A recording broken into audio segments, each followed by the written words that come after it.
if anybody wants to grab something to eat, something to drink, and we will get started. So thank you so much for coming, everybody. We've got some repeat players here, which is really nice. I also want to thank my running group for showing out in force, which is hysterical. Thank you. Thanks to the many of you who brought your books. I appreciate the purchase. So I really do very much appreciate you coming out tonight on such a cold night. And thank you for coming to hear a little bit about my most recent project, Beyond White Picket Fences, Evolution of an American Town, and coming to see all the photos that the high school students did, which are really, really amazing. Today, I'm going to give you a bit of a speed version of the past 4.5 years of my life. I'm going to talk to you a bit about the motivation behind this project, the choice of Wellesley, how it has changed over the past 100+ years, a brief overview of immigration theory. I will keep that brief, I promise, but I think it's important.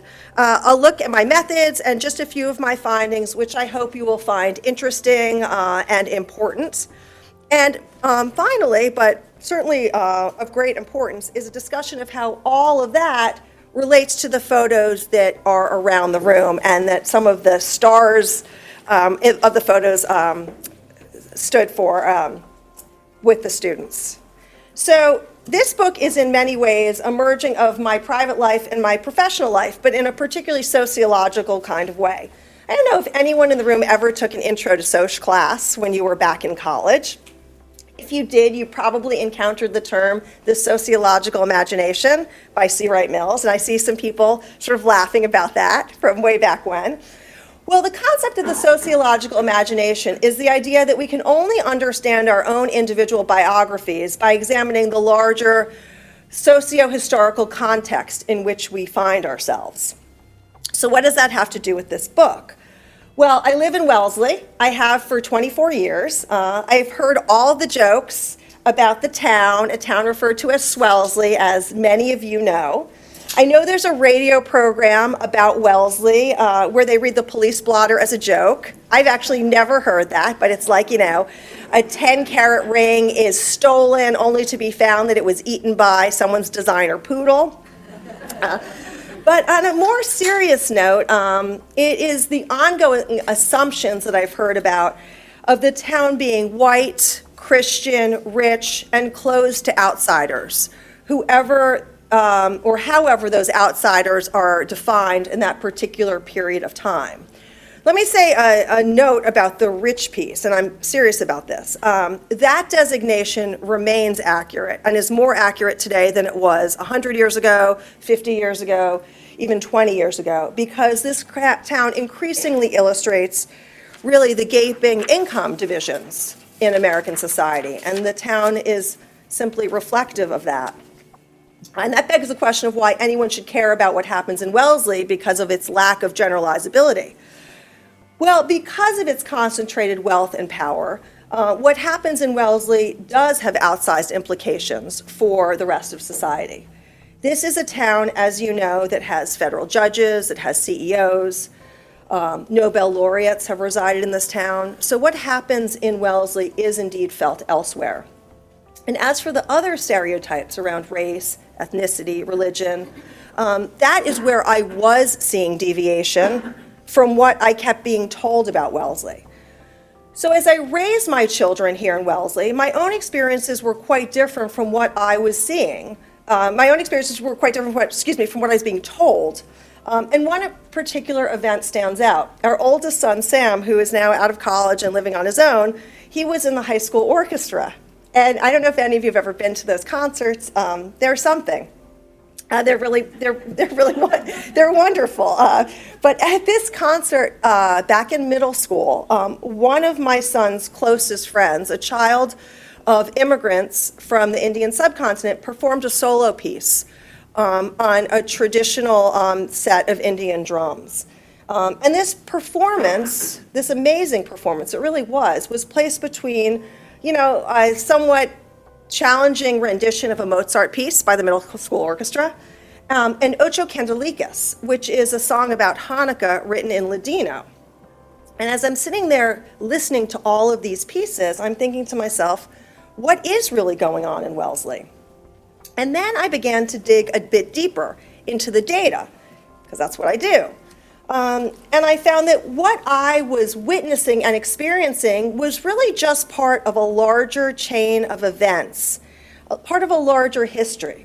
Wellesley has had a migration history that makes it a particularly interesting and useful case study. Not only was Wellesley in the middle of a significant demographic transition when I was noting this in the early aughts of the 21st century, but Wellesley had been undergoing shifts almost since its inception in 1881. And Wellesley has really had three significant in-migrations over its history. And those are the ones that I focus on in this book, but not to the exclusion of everything else, but that's the primary focus. Italian immigrants arrived early in the 20th century directly from Italy, which was really quite unusual for immigrants during that period of time, to go straight from the country of origin to a rural, increasingly suburbanizing area. But it was unusual rather than going to an urban area. They came primarily as single male laborers with lower levels of education and very limited English. They were also primarily Catholic, although not exclusively Catholic, but primarily Catholic, at a time when Catholics still experienced significant discrimination in communities like Wellesley. The next significant in-migration came in the post-World War II era.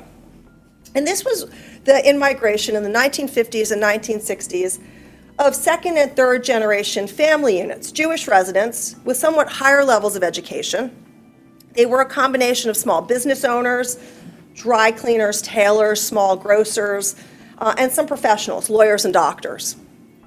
They were citizens. They had been born in this country. They spoke English, but they were viewed as distinct due to their religious differences. And finally, the most recent in-migration has been immigrants largely from China. They began to arrive in larger numbers in the 1990s and 2000s, following the passage of the 1965 Immigration Act. They've come with very high levels of education and well-paying jobs, but with English as a second language, and are categorized as a racially distinct other. So these different demographic profiles allow for really important comparisons of how groups have done and how they have become incorporated in some ways, but have been shut out in other ways. So a little bit about the theoretical framework. I said I would keep this brief. Articles and books on immigration to the U.S. are nothing new. The process of migration has been a core component of American society from even before the country's formal founding. I have reams of evidence for this. With this process of movement comes contact, new individuals and groups encountering each other. And for the native-born, this contact has raised deep fears about resources ranging from housing and jobs to status, worth, and dignity. For new groups, this contact has also raised deep fears about inclusion, belonging, and dignity. Most of the sociological theorizing and empirical research has worked to understand how this tug of war, as it is often portrayed, plays out. And that's often how we think about it when new groups meet each other. Sort of who is going to win? Will the new groups ever assimilate? Will they become drags on the state and cost the native-born money? Many of these arguments are probably sounding familiar because they're the same arguments we've been having really since before the official founding of the country. Will they remain a permanent other and stay in their respective segregated, either legally enforced or self-imposed worlds? Now, for much of the 20th century, the dominant theoretical framework used to understand immigrant assimilation came from Milton Gordon. Milton Gordon was a sociologist who taught and did research at the University of Chicago in the mid-20th century. Now, his location matters because when he was living and working, we had seen the shutdown of large-scale immigration for decades. We had tremendously nativist fears developing in the early 20th century, Many of you may be familiar with this. And by 1924, we had completely shut down immigration to the United States. So when Milton Gordon is studying immigration in Chicago in the 1950s and 1960s, we're talking about the second and third generation of Americans. And these are the children and grandchildren of the Italian, Polish, Greek, and Eastern European Jewish immigrants that had come before the Quota Act of 1924 was put into place. So he's looking around and he sees these groups have made really significant progress. They've made economic progress, they have moved into suburban areas in the Chicago area. Some of them have intermarried. Shockingly, not shocking at all, everybody had learned English, right? And so he's looking around and he thinks, looks like people are making great progress here. They are becoming like us, whoever the they is. The us was quite clear. The us to which he was comparing the immigrant groups were the white Anglo-Saxon Protestants. And he made that very, very clear in his research. And he made the argument that it would take multiple generations for groups to move through different phases, from acquiring mainstream American cultural practices, whether it was around food or whether it was around language, to moving into integrated neighborhoods and social circles, to coming to identify as American and be identified as American. He argued it would happen. It was inevitable. We would all become like the white Anglo-Saxon Protestant. And this was known as straight line assimilation theory, or more formally, the theory of Anglo-conformity. Well, when we finally did reopen our doors in 1965 under the Immigration Act, there was a really, really significant change because for the first time we removed country of origin criteria as a requirement for access. What we did was we decided what we needed, right? And if you had the skills that we needed, you could enter into the United States. Thus began the post-1965 waves of Asian and Latin American immigrants to the United States. But of course, that raised new questions. And those new questions were around what would happen to these folks who looked so different from us, again, whoever that us is. And thus was born a new theory in the 1990s known as segmented assimilation theory. And this theory posited that different groups would follow different trajectories. Some would follow a path upward towards the white middle class. Others would follow a downward racialized path towards the largely urban Black Americans who were, generally speaking, lower income.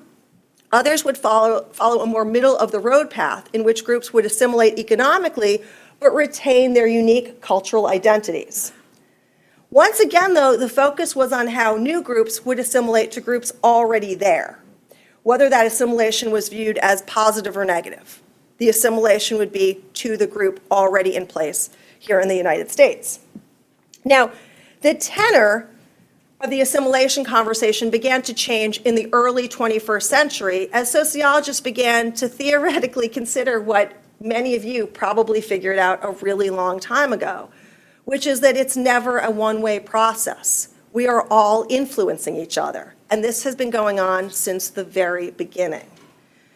But it took us a while to get to that point, and this theory is known as neo-assimilation. Within neo-assimilation, the argument is that barriers to various institutions fall and boundaries expand, new groups entering in. But it's not simply that those new groups are finally allowed to enter in, but that once they do enter in, they fundamentally change what that institution is and what it looks like. That's incorporation into the mainstream, a constantly changing mainstream. At the same time, the more racially diverse immigrants coming in the post-1965 era have encountered significant obstacles in a variety of institutions. And sociologists have named this process a process of racialization, whereby new immigrant and ethnic groups experience significant discrimination. Patterns of behavior are closely identified with particular groups and are viewed as inherent to that group. For example, it's viewing the educational achievements of Chinese or Indian immigrants and their children as a result of inherent intelligence, as being inherently harder working, as being inherently more competitive. In contrast, illegality is racialized as a Latino phenomenon, even while we have millions and millions of immigrants from Europe who are also undocumented. So I argue that these theories, which are often positioned in opposition to one another, it's either that groups are making progress and they're becoming incorporated, or groups are being racialized and they're being left out. I make the argument that actually it can all be happening at the same time. So barriers can be lowered and boundaries can be expanded, and individuals and groups can also experience racialization and discrimination, right? It's all part of the story. And so I call this the theory of variegated assimilation. And I argue that individuals, groups, organizations, and even larger institutions change through these individual level interactions between the new and the established. But these interactions arise from three distinct processes or three distinct motivations. So I don't know if you can really tell, but there is an image of a river in the back of this slide. I made it, I think, slightly too light. But I want you to consider a river flowing through a landscape. And each of the water droplets that make up the river is directed by the shape of the terrain, as well as the millions of other water droplets that are flowing around it. But both the terrain and the composition and direction of the water are also constantly changing in the most incremental ways. The bulk of the water goes with the flow, literally going with the flow. That's the main current. That's the current of assimilation. But eddies also exist in a river. These are like little circular pools that do their own thing. They often develop behind boulders or other sheltered areas. You might consider these like little ethnic enclaves.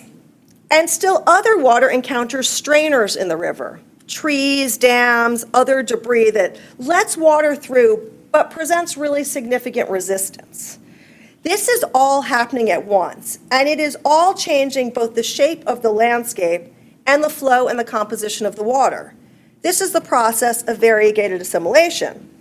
Sometimes changes result from a member of an immigrant or ethnic group moving towards assimilation by moving to a town like Wellesley. Maybe it is an immigrant or a member of a new ethnic group volunteering in a local organization, such as a PTO. Again, they're moving towards the main current. But nobody checks their baggage at the door, right? We bring with us our past, our histories. And so we influence our neighbors, our organizational members, our colleagues in various individual level ways, even while we are entering the mainstream. In other instances, immigrant and ethnic group members may attempt to retain their cultural practices.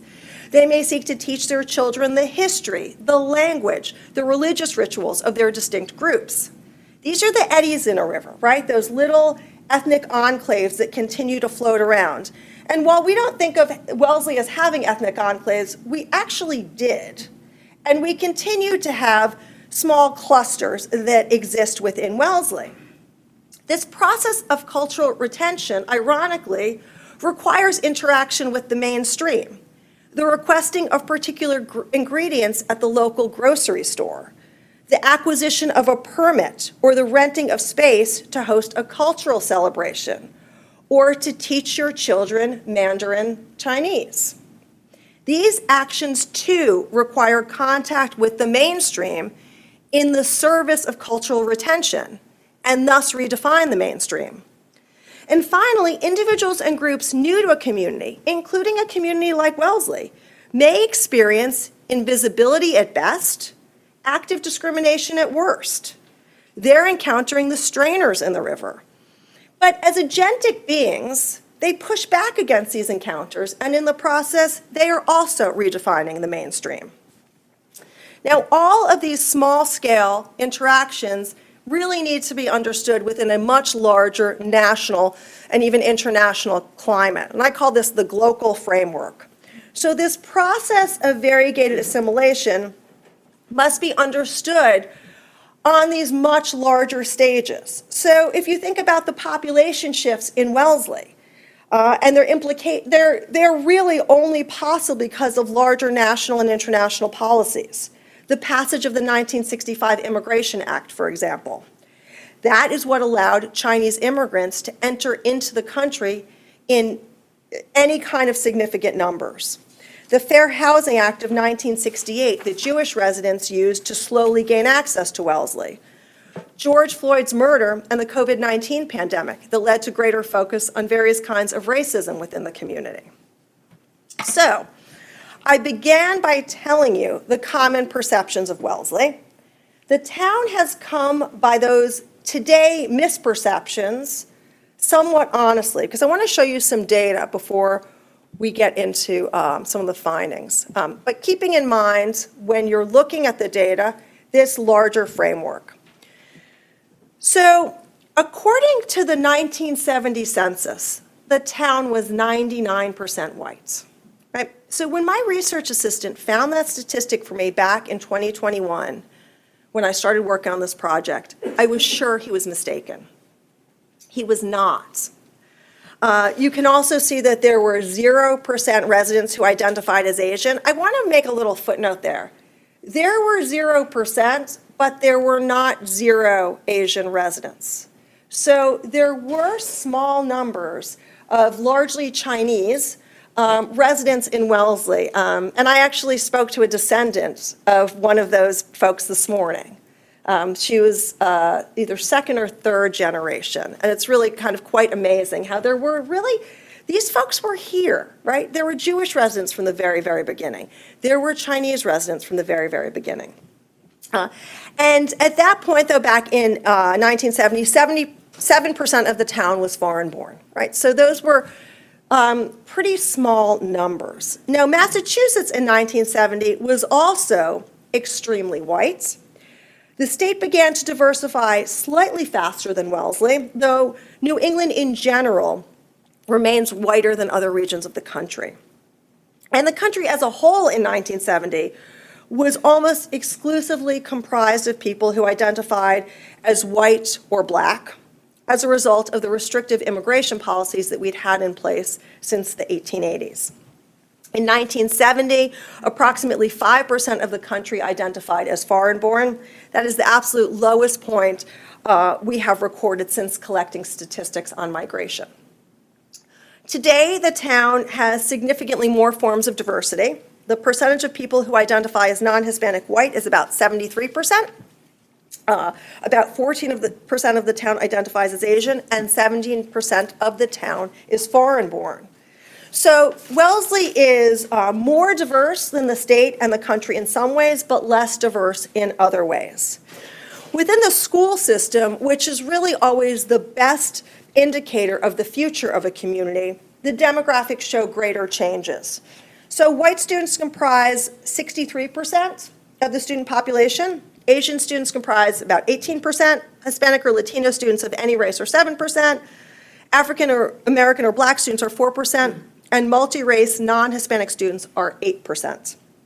Because we don't collect governmental data on religion, we don't know exactly what the religious makeup was or is, but we do know it was heavily Protestant and Catholic back in 1970. And estimates are that about 10% of the population is Jewish today. The town now has one of the largest Reform synagogues in the country. So, given both the history and where we are today, but a couple of overarching research questions.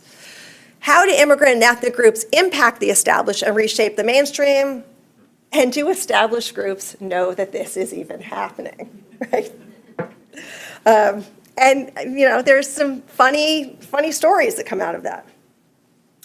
Given the demographic shifts that have taken place within the town since its founding, as I mentioned, I focus largely on Italian, Jewish, and Chinese residents and the way in which they have entered into, been viewed, and reformulated the mainstream. So I considered these questions utilizing a mixed methods approach. That just means I didn't simply rely on one form of data. I used multiple forms of data. This included semi-structured in-depth interviews with 85 town residents and community leaders. While it's not a particularly big sample, It's not bad for a case study, and it is highly representative of the population.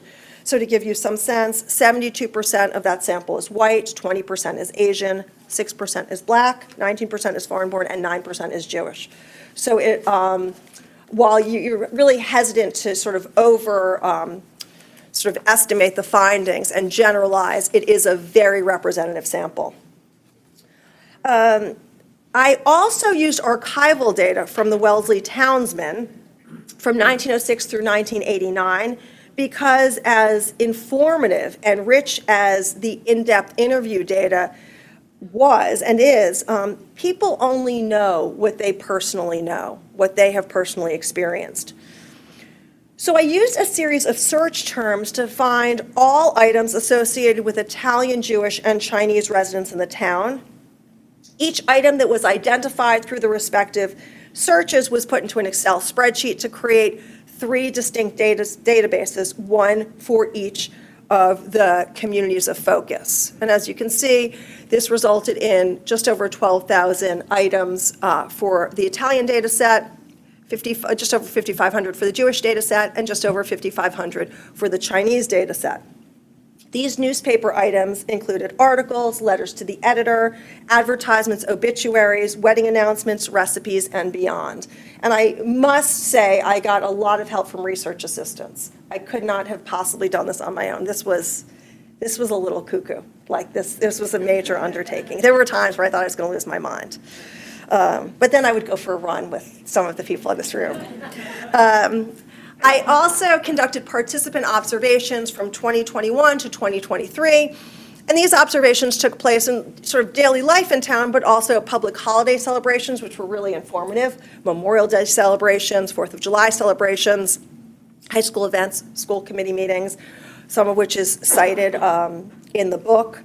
And I documented these conversations, interactions, and demographics either on site or as soon as I was able to.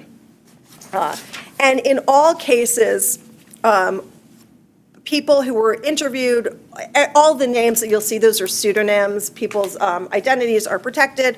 Obviously, in the case of public meetings where I quoted people, that is who the people are.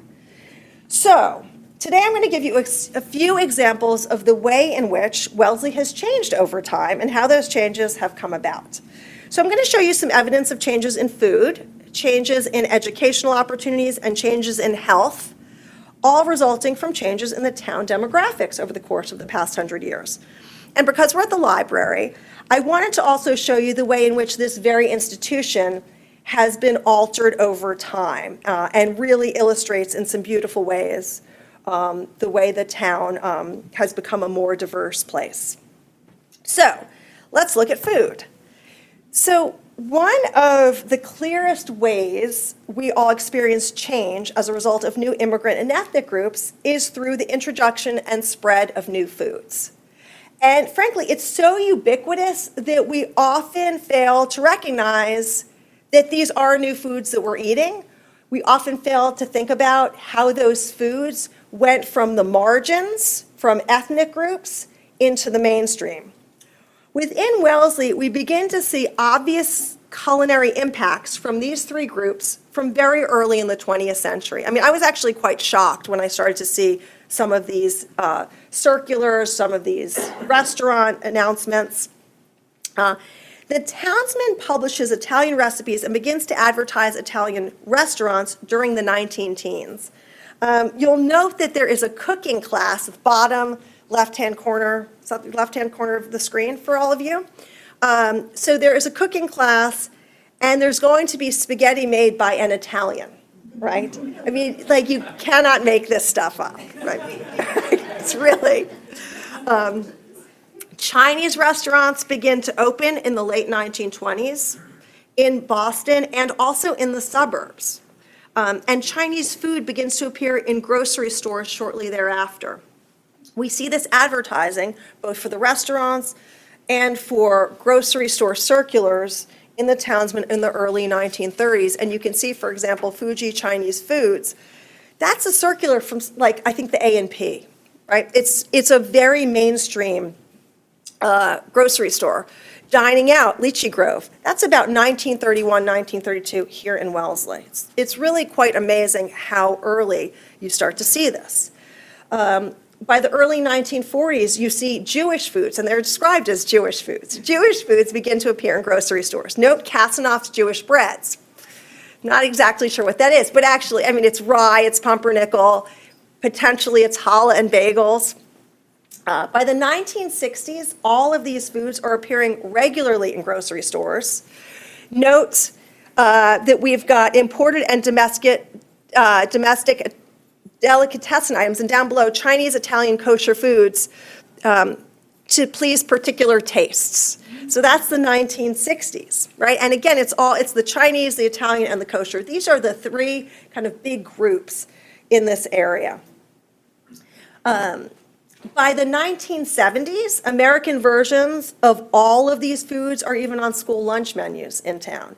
Now, please recognize they are going to look very different from what that food looked like back in China or back in Eastern Europe or back in Italy, but it is an important introduction into the mainstream.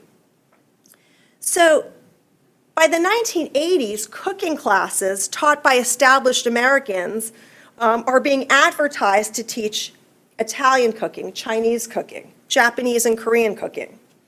Established residents are serving bagels and pizza as standard fare and are no longer labeled as pizza by an Italian or Jewish bread, right? The flow of these food items and practices from the margins into the mainstream illustrate two of the paths outlined in the process of variegated assimilation: the path of assimilation and the path of cultural retention. So Chinese and Italian immigrants are utilizing their ethnic food practices very often as a means of economic survival, a way of entering the mainstream economy. They work towards economic assimilation through these ethnic practices. They're opening them in overwhelmingly white, native-born established towns. They're not opening them in ethnic enclaves. Over time, these foods and the purveyors of them become incorporated into the mainstream. But also, many of these food items become incorporated into the mainstream as groups work to retain their identities. Consider kosher options at the rental halls, right? They are trying to retain connections to the past.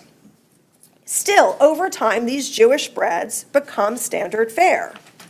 And the influence of new immigrant and ethnic groups on the culinary habits of Wellesley residents continues through today. I'll show you one quote. And there's some particular pieces that I have bolded. Interviewees talk to me about serving the Feast of Seven Fishes at Christmas dinner, an attempt at cultural retention among those of Italian ethnicity. And this woman, Tammy, talked to me about a brisket at a Christmas party. Now, I am not the friend she's referring to who can't cook, but it sounds like it could be me, right? A friend of mine who is Jewish, who lives in Wellesley, was married to someone who was Protestant, but decided a few years ago that she wanted to, they always had a Christmas party, but she wanted to have something that she felt that she grew up with. And she isn't much of a cook. So she said, "You're a great cook. Will you make this brisket?" And everyone was like, "This is the most fantastic brisket." And look who made it. The little Catholic girl made the brisket. So why do I point this out? Well, I point it out because the friend has clearly assimilated into the mainstream in a variety of ways. She's living in Wellesley. She is married to someone who is not Jewish, who identifies as Protestant. They have a regular Christmas party. But at the same time, there's still this attempt at cultural retention. So this is kind of an interesting illustration of the multi-directional flows that are influencing what we consider to be the mainstream. I want to talk to you a little bit about new educational opportunities that are brought by new groups, specifically focused on language, although there are many, many other examples I could provide. So we see significantly expanded language opportunities throughout the 20th and into the 21st centuries as new immigrant and ethnic groups arrive in Wellesley. Many of the Italian immigrants spoke dialects rather than the classical Florentine Italian of Dante. As I mentioned, the Italian immigrants who came in the early 20th century were very, very low skilled. Many of them had no formal education. As a result, the immigrant parents did not want to teach their children the Italian dialects they spoke, and so they often spoke little Italian at home. But by the 1930s, Italian residents began to push to have Italian offered at the high school and also at the local night school. And some Italian residents sought to retain their cultural heritage and pass it on to their children, and in the process, they influenced the established residents of the town. All the way over, you see Italian evening classes, and there's something that's quite interesting there. So the white Anglo-Saxon Protestants of Wellesley, the WASPs who dominated the town, had a love affair with high Italian culture.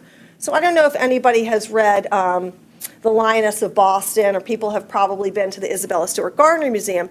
That really flows out of this focus on high Italian culture.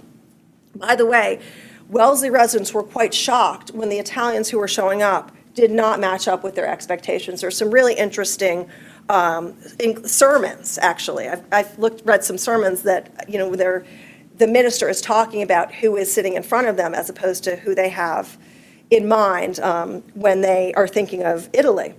So the Italian residents recognize this obsession, this love of high Italian culture, and they play on the established residents' love of this culture to have language courses included. So in 1936, for example, V.S. Martino, who's mentioned over there, is an Italian resident here in Wellesley, and he's a hair salon owner, and he sponsors evening classes for the study of Italian.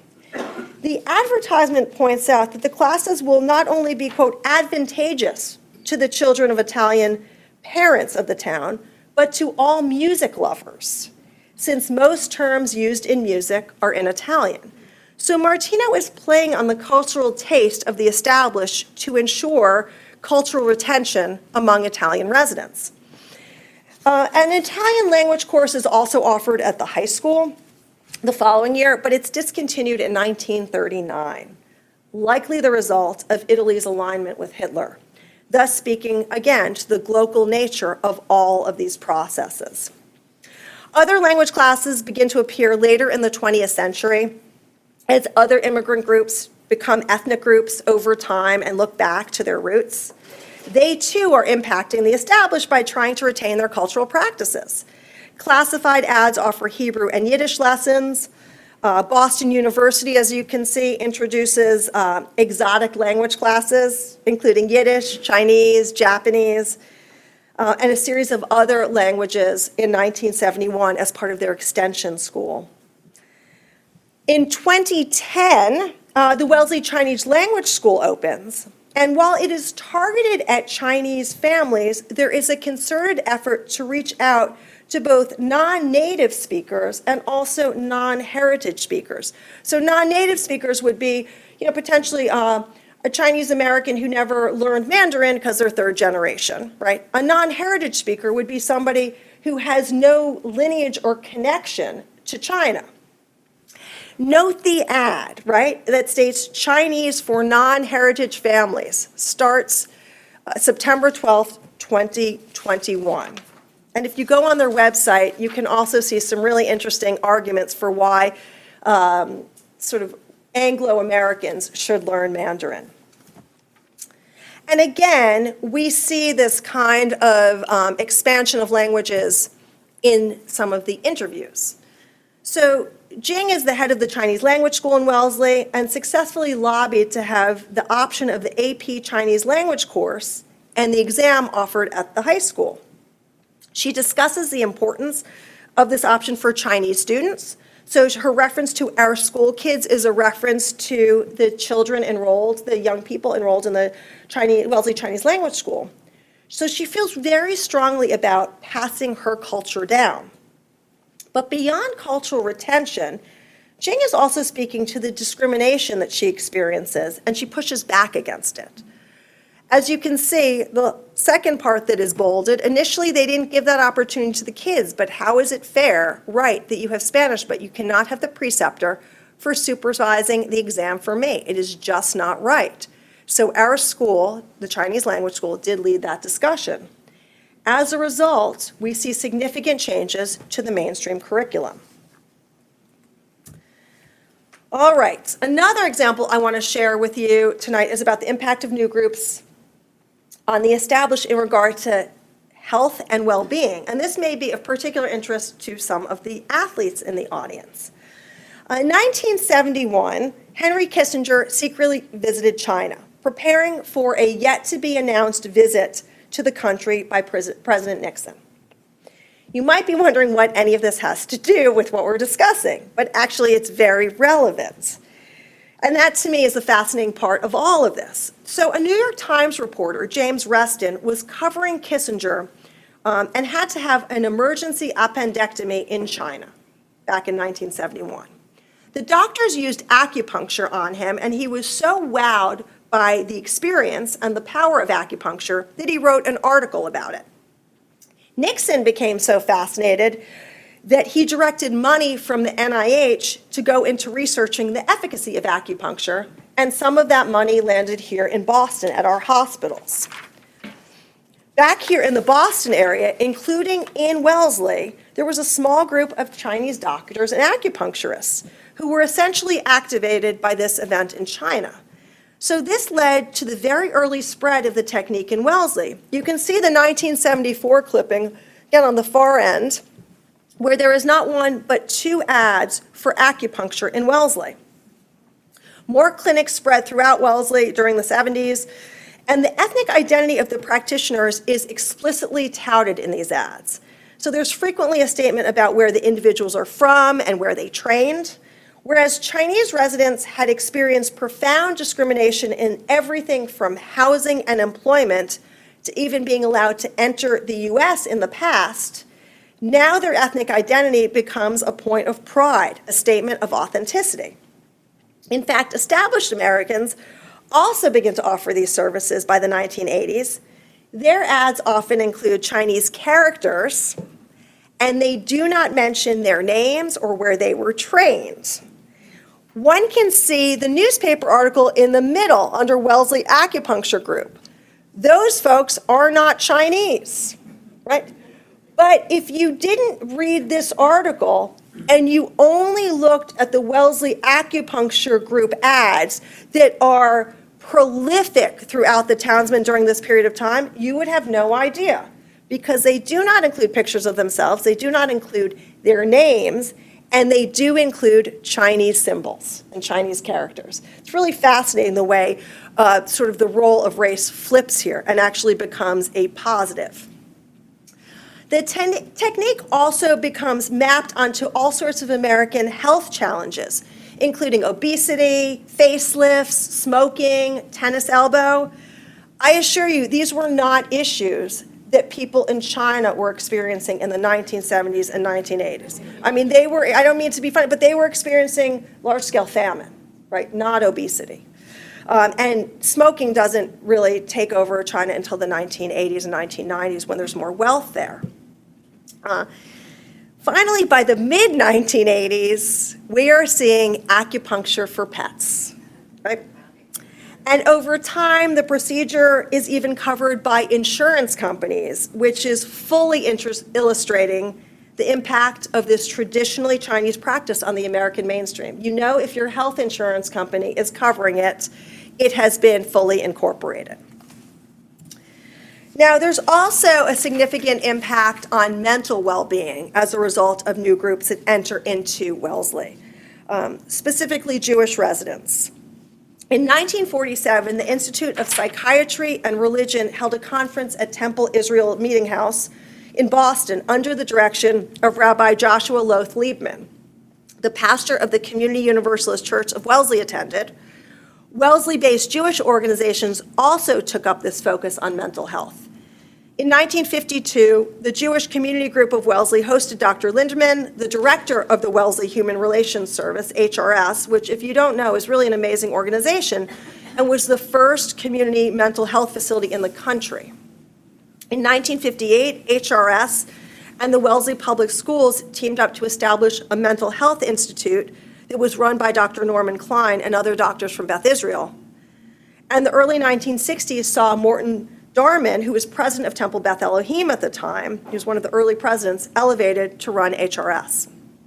Now, I have a few items to illustrate these trends on the screen. So over on the far left, there is the 1966 article announcing a panel on parenting without a partner, with a member of Jewish Family and Children's Services participating in the discussion. In 1977, Jewish Family and Children's Services opens up an office here in Wellesley. And they begin by primarily focusing on the needs of Jewish residents. They offer support groups for Holocaust survivors, because remember, it hadn't actually been that long. They also offer support groups, and I don't say this to be, for parents whose children had married outside of the religion. So those were the two big support groups.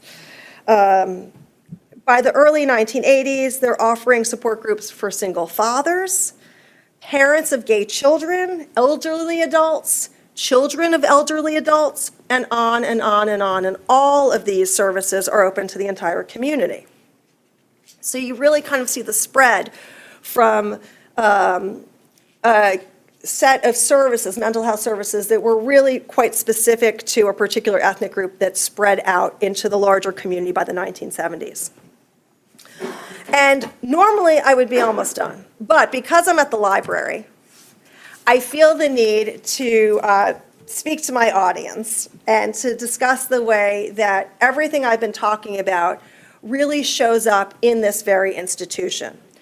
To study the history and evolution of the library in terms of books in the collection or programs offered is to know the evolution of the town. Whether we're looking at Italian, Jewish, or Chinese residents, we see them first appearing in the book stacks as sort of imagined others. So note the library announcement from 1910 down at the end. This is announcing new book purchases. That the library would, every week in the Townsman publish the new purchases in the collection. There's a book about the Italian Riviera, there's a book about Dante, and there's a book on the history of the people of Israel. The books are written about these groups. Their identities are shaped by the mainstream. They are not the ones with the microphone or with the pen. But over time, there's a clear shift in what materials are being purchased by the library. By 1925, the library is purchasing books for Italian residents, with the focus on Americanizing them. You can see where I've highlighted free use for Italian residents, I think it says. Free use of the Italian residents, right? So these new materials are silent signalers of demographic shifts in the town. The types of additional reading materials and programs offered indicate where an immigrant or ethnic group is in the migration and incorporation cycle. So we go from the far end, where they are really absent from Wellesley. Then these folks start to show up, right? And the mainstream is dealing with them in some way or another, right? So there's recognition that these folks are here. We're gonna Americanize them. But then it continues on. These types of items reflect the processes of variegated assimilation, so the cultural assimilation to the mainstream, the cultural retention, the eddies, and also the reaction to racialization and discrimination. So we see cultural assimilation as new groups are using the most mainstream of institutions, the library, and they are using it to learn English. They are using it to take citizenship exams. We also see cultural retention as they are seeking to maintain ties to their ethnic origins, but that doesn't happen right away. That takes time. So by the 1940s, the library is including books on Italians by Italians. I don't quite know if you can see the name, but it is Salvador de Malagria, right? This is an Italian writing about Italians. The inclusion of books on the Holocaust, a topic that was not even mentioned in the local newspaper, the word literally does not appear in the local newspaper until the early 1970s, also start to show up, right? And they are in response to the historic anti-Semitism within the community. We see the donation of the Jewish Advocate in Israel Today speaking to an insistence among Jewish residents that modern-day Jewish identity be represented in the holdings. These trends are illustrated in quotes from various people I interviewed. We've had a lot more requests for materials in different languages. This year, there was a specific request organized by the Chinese school here in Wellesley to have more materials in Chinese, in Mandarin. These folks aren't waiting for the materials to show up. They are requesting it. And then we have another participant who discusses the authors that the library highlights. Asian and Pacific Islander, specifically for API History Month. If you are to go out to the library now over by the circulation desk, you'll see all sorts of books for MLK Day. You'll see books for Black History Month. You'll see books in a few weeks for Lunar New Year, right? So this is exposing the entire mainstream into all of these books, these programs that historically would have really existed only on the margins.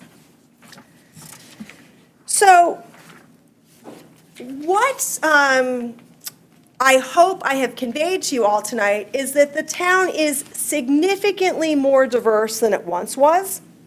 I think there's a pretty compelling argument to be made that we have all been influenced in various ways by new groups as they've come in. But still, when I spoke to residents, particularly lifelong residents, and I asked them this first question, how would you describe your town to someone who has never been here? I consistently heard that the town was white, waspy, and homogeneous. And I've just picked out some of the quotes and highlighted. Or bolded. There were many other folks who described it similarly. I still very much associate Wellesley with being fairly waspy and fairly homogeneous, predominantly white, primarily white, generally white. And so I spent years identifying the many ways that new immigrant and ethnic groups influenced the mainstream, had in fact become the mainstream, and it was so clear to me that there were so many multi-directional influences. But I couldn't believe, I was so shocked every time I kept hearing this. And so I wanted to do something beyond just write an academic book. I wanted to illustrate to the community that the community was in fact more diverse than many of us realize. So I thought, what better way to do this than to show a visual representation? Now, there are other reasons beyond simply moving from the academic that I think this is important. When my children were in preschool at the Wellesley College Child Study Center, one of the teachers explained to me that all humans want to know and be known. All humans want to see and be seen in their fullness.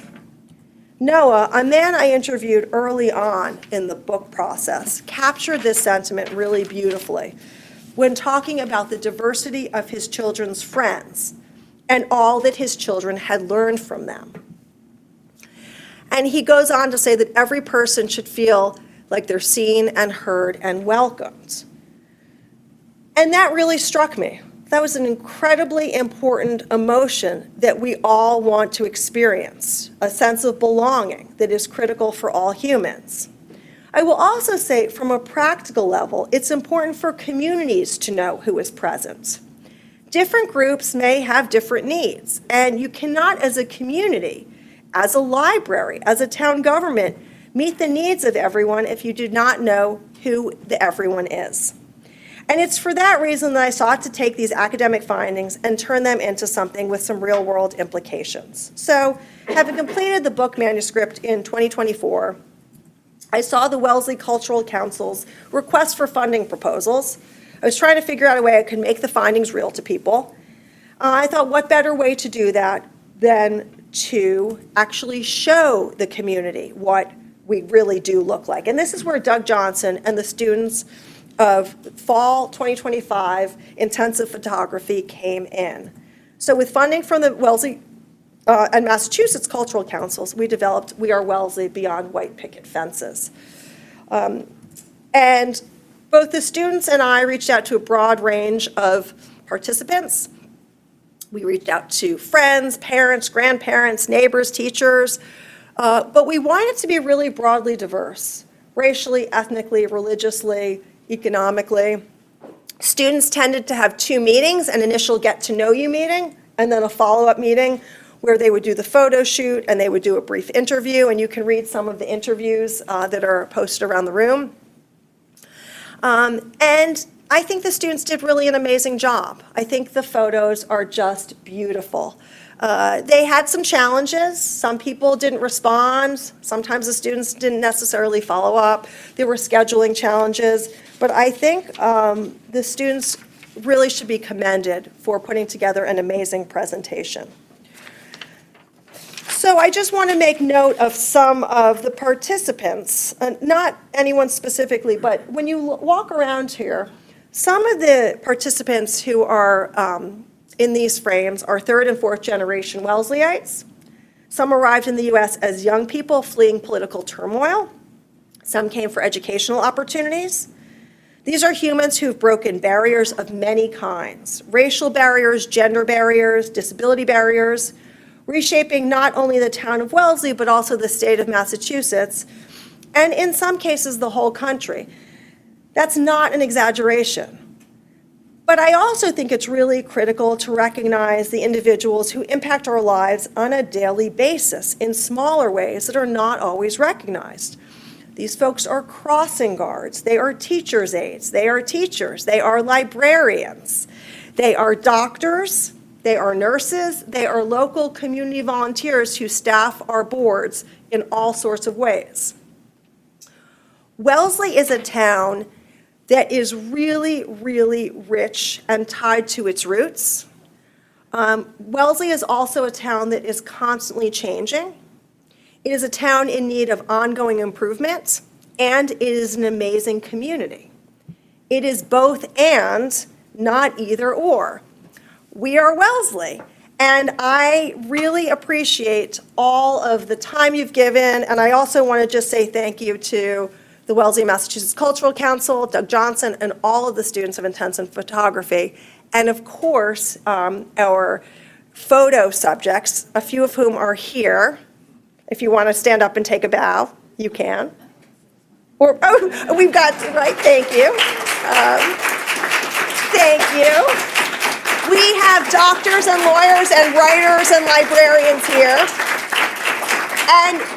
And folks who have staffed our school boards. So thank you all very, very much. And of course, thank you to the Russell Sage Foundation for funding the larger project, Emmanuel College, and all of my research assistants. So that's it. Thank you so much.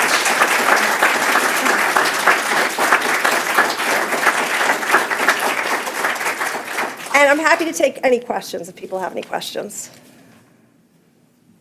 Yes? Anything specific about 85 interviews or? No, that's a great question, Kath. So I started out and I was actually just going to interview lifelong residents. That was the sort of the parameter that I set. And I interviewed about 60. And I sent it off to the publisher, and the reviewers came back and said, we want you to talk to the new members of the community to get their experiences. And so I had to go back out and do about another 25 interviews. But no, I mean, for case studies, it's a little tricky. It's not like where you're trying to reach statistical significance. So for a single case, you probably want somewhere between 80 and 100 participants.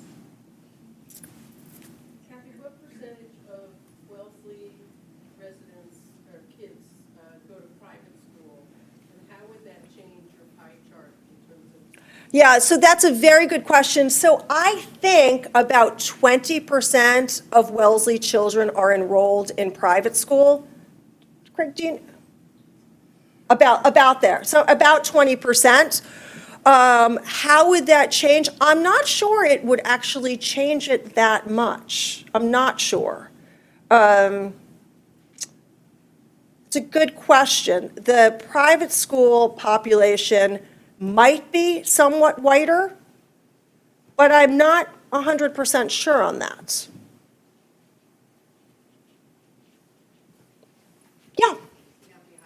Sarah. That spectacular presentation. You talked a lot about Protestant, Catholic, Jewish residents. Did you get into any exploration of Muslim or Buddhist or Hindu or other? A little bit. So a lot of the people who I interviewed, among Chinese immigrants, we had a lot of the folks I interviewed identified as atheist. A small number identified as Christian, as Protestant, but mostly atheist. The topic of religion and sort of some of these smaller groupings came up when I was looking at the topic of holidays, which, as people know, has been very fraught. I talked a bit to people who, I talked to more than it. I talked to a number of folks who are practicing Hindus and sort of how they form community. Do not think I have anyone in the sample who identifies as Muslim. It's a very small number of folks, and that really came to light around the holidays. Yeah. Yes? So you talk about immigration of Italian populations, Jewish populations, and Chinese populations. Yeah. And you showed in your pie chart a relatively small number of black Y- people. Yeah. Why do you suppose, did your research indicate any sort of connection to why that number remains So small and so lacking parity with the larger population. Yeah, I mean, that's a question that a lot of people have asked, and it's a good question, and I think that there are a variety of factors in place. Some of it is an economic issue, right? That there's not much affordable housing here, but that's not the whole story. I think one of the things that's challenging, and I talk about this a bit in my book, is that, I'm talking to Wellesley residents, which means I am not talking to people who have chosen to live elsewhere, right? And so that's a really, that's a blind spot. I'm aware that it's there. I think Black Americans have had bad experiences in Wellesley. And so some of it may be an affordable housing issue, but there are lots of Black Americans in the Boston area who could live here and have chosen, for example, to live in Brookline. Or to live in another community that's got good schools, that feels more welcoming. And I think one of the challenges is, if you don't hit critical mass in a group, it becomes really hard to hit critical mass in a group. And so you see this with the Italian community, you see it with the Jewish community, you see it with the Chinese community at different rates, but you see it. As groups become bigger, they become older, right? There's more of a network. They have more political power. And you never quite get that with the Black community in Wellesley. And I mean, look, I